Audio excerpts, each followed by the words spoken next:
आज एक कहानी सुनाता हूँ। ये कहानी किसी विवाद की नहीं है। ये कहानी किसी नाराज़गी की भी नहीं है। ये कहानी उस पल की है जब आदमी को समझ आ जाता है कि अब रुकना आगे बढ़ने से ज़्यादा मुश्किल हो रहा है। लल्लन टॉप कोई दफ्तर नहीं था मेरे लिए। लल्लन टॉप एक जिम्मेदारी थी, एक प्रयोग था, एक भरोसा था कि हिंदी में भी पत्रकारिता ईमानदार, असरदार और लोकप्रिय हो सकती है। जब हमने शुरू किया था तो हमारे पास न बड़ा बजट था, न बड़ा सेटअप, न कोई फार्मूला।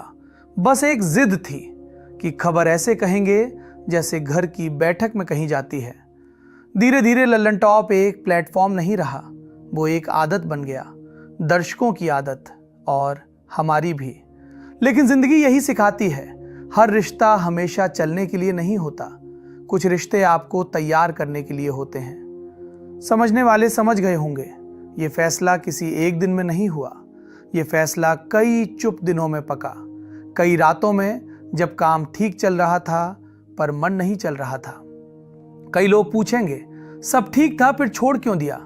तो जवाब सीधा है, कभी कभी सब ठीक होना ही सबसे बड़ा सवाल बन जाता है।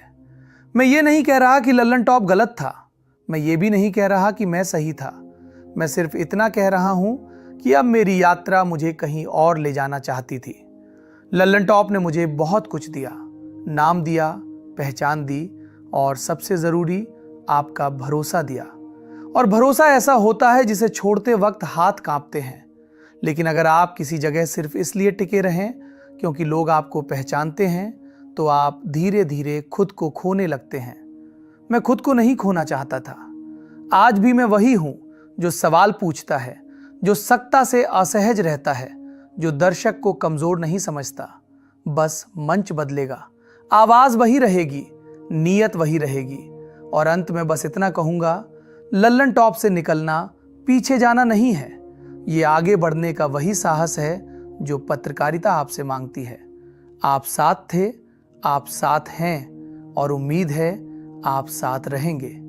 समझने वाले अब पूरी तरह समझ गए होंगे।